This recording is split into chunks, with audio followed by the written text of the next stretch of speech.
Okay, welcome to EC Art Tours. Once again, we come to you on this day of the 3rd of August 2023. Today we've had the governor, the chancellor of the governor of the Bank of England, Mr. Andrew Bailey, once again going ahead to increase the base rate from 5% to 5.25%. The comments that has usually come out, the Chancellor of the Exchequer, Mr. Jeremy Hunt, once again said, yeah, we're on course to get this economy straightened up by these rate rises. Now, today's topic is about the income disparity in the United Kingdom, or once again, something to do with the redistribution of income in the United Kingdom. Now, if you're new to this channel, remember to subscribe to our channel, like and share our videos, add your comments and contributions. Once again, remember at the bottom right corner of this video is the super thanks icon. You can click on it and whatever contributions you can make towards this channel to support this channel grow as we come to you with all these economic issues. Today's video is more focused on income redistribution and income disparity in the UK. However, it is almost impossible to talk about these things without actually having some reference to this rise, another shocking rise in the interest rates of the United Kingdom by the Governor of Bank of England, Mr. Andrew Bailey. It seems that we've entered a culture where, there are issues that are affecting millions of UK families adversely, and yet when anything is said, the response is actually the opposite. And so you have a governor that is bent on driving the bus into the wall, and the casualties are going to be astronomical. Just to give you an idea, typically somebody with a 200,000 mortgage for a 25-year, when you go back to say late 2022, coming into 2023, when base rates were a tenth of a percent, they would have been paying about £850 for a repayment, but that is jumped to something like almost 1,400 a month, an increment nearly £600 a month extra, due to the governor's decision to further push up the base rate from 5% to 5.25%. Now, his argument has always been to meet that inflation target. You may probably realize that the second video that was made following on the first one, I was able to demonstrate data that indicated that from 2009 to about 2023, the interest rates were very low. You were talking, 0.5%, 1% and below for that length of time. However, in this time, the data also demonstrates that inflation was at some point 5%, 4%, 3%, and a lot. And so in reality, this, I would say probably an excuse that is being used, or the governor's 2% inflation target, him using that to increase interest rates, does not really make sense. Because if you can have an era where your interest rates were very low, however, your inflation was about 5% and you were able to survive in that economy, why then do you want to continue to increase interest rates when it is now having such devastating impact on families? Now, one of the key issues that has been mentioned before is that within that period of time, house prices may have doubled because of the low interest rates. And so therefore, now when you start pushing up the rate, then you know that that is so devastating, because a house that was probably valued 250,000 at the end of 2023 or 2022 is valued at about 550,000. And so this is where the real problem is. Now, the rate increment today, what I have personally noticed is that yesterday I was out. I wanted to buy some fuel from my local Shell and I didn't buy it. I waited until today. So I saw the price displayed as 143 or 145. I saw it displayed. Maybe that is to do with the diesel and the the normal petrol. But as I went in today, it's 151, 153. So even I'm a novice. I don't know anything. All that I know is between yesterday and today, after the announcement of the this new interest rate, the prices have actually gone up. The prices have not gone down, they've gone up. And so you can see that the governor's decision to increase the interest rate is actually bumped up prices rather than keeping prices low. So if the governor is saying that he is using this interest rate as the yardstick to using the inflation as the yardstick, this 2% target as the yardstick to increase the interest rate, then in effect, as he's increased the interest rate, prices are actually going up. Because on all the supply outlets, once the chancellor increases the interest rate, they know that their cost of production is going up, and therefore they automatically put up prices. And so how are you going to use this method to reduce the inflation? It's rather the opposite that is actually happening. And I've seen a lot of analysts on the TV and maybe many radio outlets saying, oh, we really need to keep up increasing this rate as a way of keeping the inflation down. But it's actually the opposite.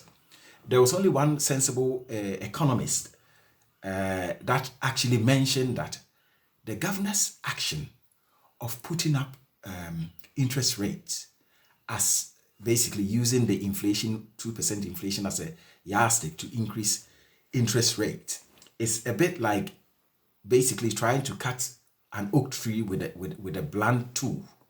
That is what it really is. And so really, this is where you are having a test of theory and practice. And in all fairness, that analogy was also made. That is like, basically having a test of the theory and the practical side. So the theoretical side says that when inflation is high, increase interest rates to mop up the excess money in the system as a way of bringing down the inflation. However, in practice, in the situation that we are in, where people's mortgages, that is their livelihoods, their mortgages are tied to this interest rate, and they are also on a short-term basis. It's not like the American or the German model. When you do that, then basically the devastating impact on families losing their homes, it seems nobody really cares. With the thousands of families that are going to be losing homes, that are not going to be finding that money, that are going into some unnecessary stress. Because when you cannot basically meet up the finances as a family, then mom and dad are going to have issues, and the children are going to have issues. And that potential of basically breaking that family fabric that forms the bone, basically the backbone of the British society, is a terrible act. You need to basically find that balance.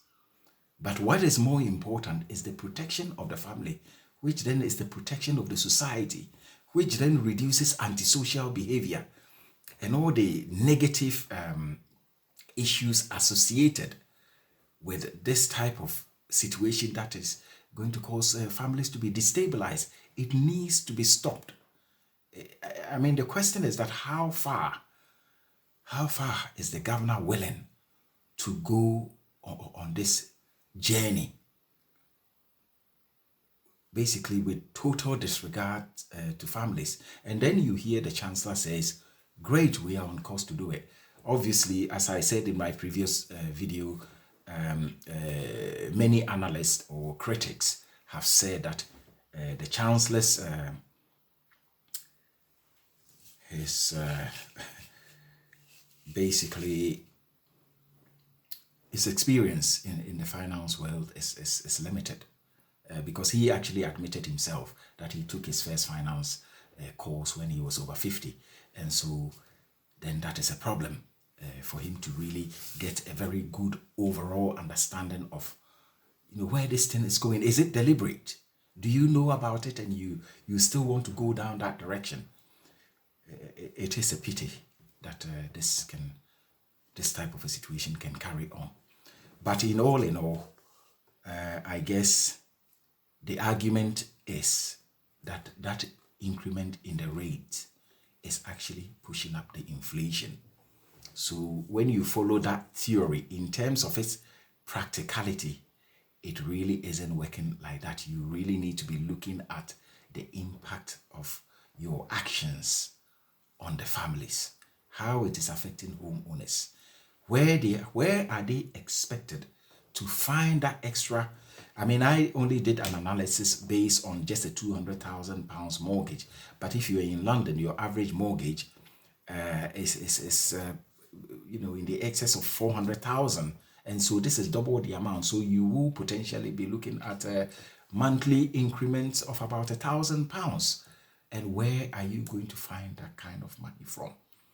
In the past, everything was indexation based, and therefore when things went up, you could actually have that index increment of your income to basically balance up stuff.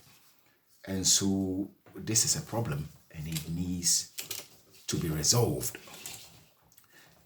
I will probably just carry on and just get into this issue about the redistribution of income. Obviously, following on Brexit, following on COVID, following on the Ukraine war, the cost of living crisis, and the Liz Truss and Kwasi Kwarteng saga. So the whole the video today is basically focusing on redistribution of income.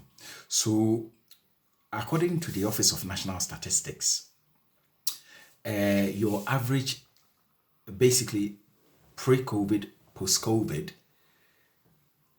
the poorest, say 10%, basically 10% of the nation have lost 7% of their incomes. And the top 1% have actually increased their earnings by 7.5%. And this is data from the Office for National Statistics. So you are seeing a widening of the income gap. So you are seeing that situation where the rich are getting richer and the poor are getting poorer. Now, if we go back to basically the post-war era, that is after 1944, Britain entered the Beverage Era. So at that time, say 1945, the then Labour government, there was a civil servant by the name of Sir William Beveridge.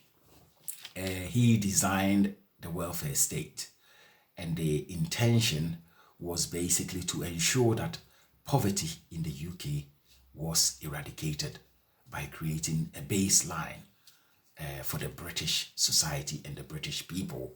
So this was a time where you see leaders working for the best interest of the British people. And so this led to the establishment of things like basically the NHS was there, the social housing was in there, and you had state pension, and British Coal, British Telecom. This was the birth of all these national institutions that were established to employ the British people and also to create an egalitarian society. Obviously, the British system or the society is, one cannot say that is a sort of it was a socialist system. It is capitalist. However, it did have that baseline within the system based on the welfare state, and then created that baseline such that you were not having anybody sort of falling through the system and suffering, but every British person had that protection. I mean, this is very evident in places like Norway, where their resources are basically available for all Norwegians and people living in Norway. You can see that because of this beverage era, Britain was a nation, a great nation, the founder of democracy through the Magna Carta 1215, and also the rule of law, freedom of speech, freedom of association, freedom of religion, freedom of consciousness, you name it, and equality before the law. So these were those found the values that basically created that Britain that many, was the envy of the world, if one should put it that way, that everyone was so excited about, and everyone did look up to Britain as that great nation. International standing of Britain, even Britain being such a small country, it had such international respect and dignity. And so today, when we look at where things are going, there is that concern that is this trend going to carry on? When is it going to end? Where is it going to end this nation up and its people? Really, one is asking the question, what is really going on? And so, how do we recover this position? What is the alternative government? What is Labour going to do?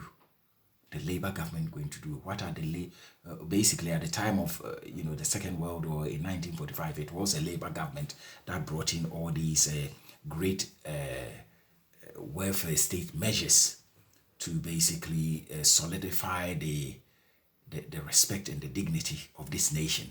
Now we've come up to a point in this post-COVID era, and we are seeing all the systems being broken down, and where a situation where even when normal families are working hard to keep their homes, decisions are being made to basically derail the activities of the normal British family.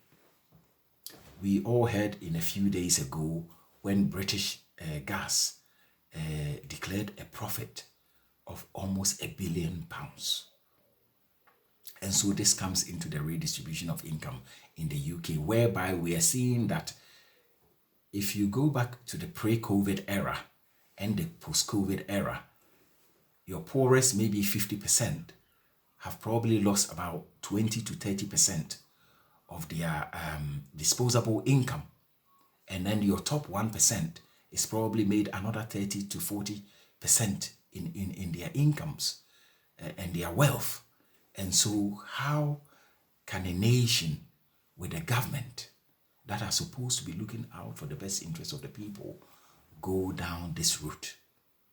And when experts, your money saving expert Martin Lewis comes in to give his advice, many economists are out there, because at the end of the day, when this economy collapses, when this economy is driven into recession, and the Bailey's action today by increasing the interest rates from 5% to 5.25% is leading this country into a great recession.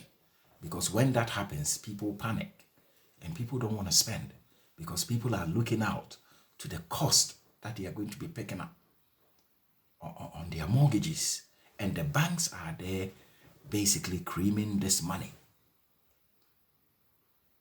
And this money was not even being passed down to savers, but obviously some of the banks have basically mentioned that they are going to be passed. And I got a message from my bank to say, you got some savings, we will pass something down to you, but I need to probably go and check what exactly it is, what amount I'm getting on whatever savings I have.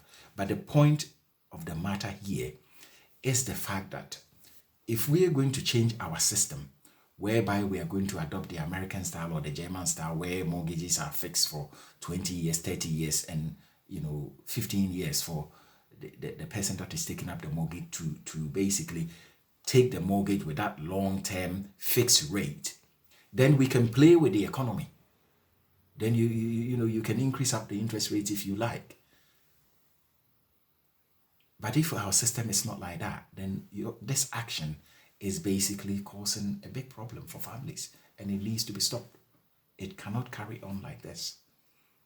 It's wrong, because now when you increase that interest rate, your sales outlets, they are looking at their cost, their production cost, and they say, okay, if it's going up, we're also pushing up our prices, and therefore this inflation is not going to come down, it's actually going to go up. And so the governor's action is actually counterproductive.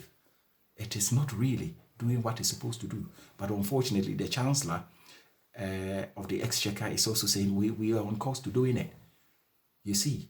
So let's assume that this high inflation is not because people have got so much money that they are spending. And so you want to mop it up. That's not the case.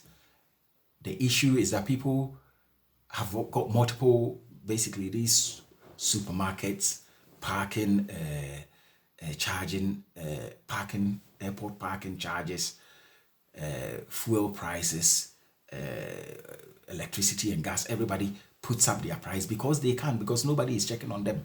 Nobody is regulating them. They are not being made accountable. They are not showing any accountability, demonstration with data to show why that need to increase those prices. This is what is driving the inflation. And so when you go and continue to put up interest rates, you actually give them additional reasons to actually increase the prices, and therefore the prices are not going to come down. They're actually going to go up. But let's say some analysts have also made that argument that it is because of the cost of production, it's because of Brexit, it's because of red tapes and all that. And some will even say because of taxes, obviously government taxes within the production system. So the Chancellor could actually take that decision to maybe reduce VAT on certain household expenditure goods. That can be a bit of a solution. If we're going that way and we just leave that interest rate to lie low, then surely, the inflation can come down. If the government is, using taxation, obviously indirect taxes, reduce it a bit, then that would then cause the sales outlet to say, okay, our production cost has gone down a bit, so now we are also going to drop the prices. But now, as it seems, when you increase the interest rate, the production cost is actually, you've given them an additional excuse. So therefore they can say, oh, because of Brexit, because of cost of living crisis, because of COVID, because of what we call a quasi-quarantine trust. And then now the governor of Bank of England continues to push up interest rates, and therefore our cost of production is going up, and therefore you are not going to have that interest rate come down to that 2% target. It's unrealistic. It's not going to happen. And in my understanding, it's probably not the reason. It's just basically mopping up money, getting the public to pay for the for that reckless expenditure, the printing of the cash, 450 billion by the then Chancellor Rishi Sunak. These are probably the reasons. And whatever it is, whoever is taking that money, it's basically is going to break the society. And so somebody somewhere has to listen. And many people are going to say, what is the alternative government? It's probably the Labour Party. What is the Labour Party saying? Obviously, the shadow chancellor did mention today that families don't want to pay their mortgages in 30 years when they've actually basically entered a mortgage contract to pay it off in 25 years. They don't want to do it in 30 years. Neither do they want to do it in 40 years. They want to do it in that 25 years. And so, that facility needs to be created. But with the income, the disparity in the UK, the rich are just getting richer and the poor are getting poorer. And this is in the data of the Office for National Statistics. So some figures that were presented here is that the top, this is just these figures are based on the earners. So it's actually the earners. This is not to do with the owners of capital. Yeah, so according to the Office for National Statistics, as at March 2023, your top 1% earners are taking something like £16,754 per month, and your bottom 10%, £711 per month. Now this basically, when you do add them up, the bottom 10% are on £8,532 a year, and the top 1% of earners are on £201,048. And so this is just talking about earners. This is not that is different from the owners of capital. I mean, that we also have further figures that demonstrate that 10% of the top 10%, basically the top 10% rich, own 43% of assets, overall assets in the United Kingdom, whilst the bottom 50% own just 9% of UK assets or wealth. And so what we are seeing is that with the post-COVID era, the top are taking a lot more from the bottom. So you, for example, when these rises of interest rates carries on, probably by the next year, many people who have tried their best to buy their family homes, you are going to see a lot of them cannot even make it at the affordability level, because whereby you got let's say, they did your income assessment for say a £350,000 mortgage at 1.5%. If they are now going to 2 years is come to an end, and now you want to go back and review, obviously to probably take another fixed term mortgage, when they do your affordability, the same 350 at 6.99% or 6.75%, you will not be able to afford your own house, and therefore you may then have to lose a house. So you can see how many families are going to lose their homes, and when they do, these houses are going to, basically the economy, as it seems, is heading for a crash. You're heading for a recession, because with these type of announcements, nobody is going to go out there to eat, nobody is going to go to cinema, nobody is going to go holiday. People are just going to, become a lot more cautious about what is around the corner, such that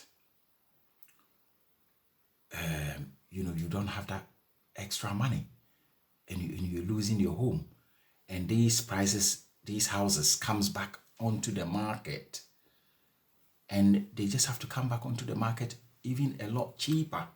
And so you could potentially see a drop in house prices, could be anything between 10 and 30%.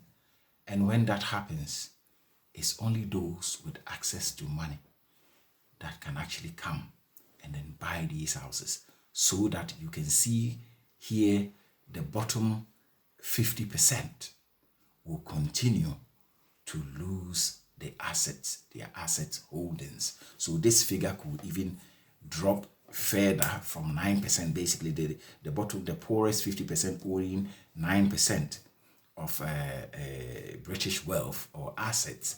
This figure can go down even further come a year's time, when many families lose their their homes. And there is also further evidence to show that, for example, house purchases in London between 2022 and 2023, about 48% of the purchases were non-British people. So these were purchased by foreign people bringing money from other countries. And this is a staggering figure. And this trend cannot carry on. It needs to stop. When you go to a place like Denmark, they have their rules. If you don't live in Denmark for 5 years, you cannot buy a house there like a national. You are going to buy that house at a much higher price. Suddenly, the house price is going to be almost twice as much.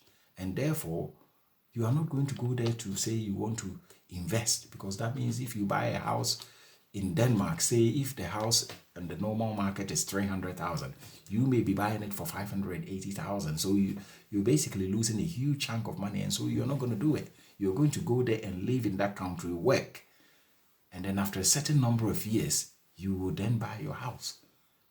And so these are the ways that other countries are using to protect their country and protect their people from, people coming from outside and buying their homes. And we are treating buying homes like a game. This is not a game. We need to wake up. This is not a game. This is serious. This is families. When families lose their homes, you're going to get family breakup. Homes, children are going to be destitute. And so this is why that protection must be there. And this trend must be reversed.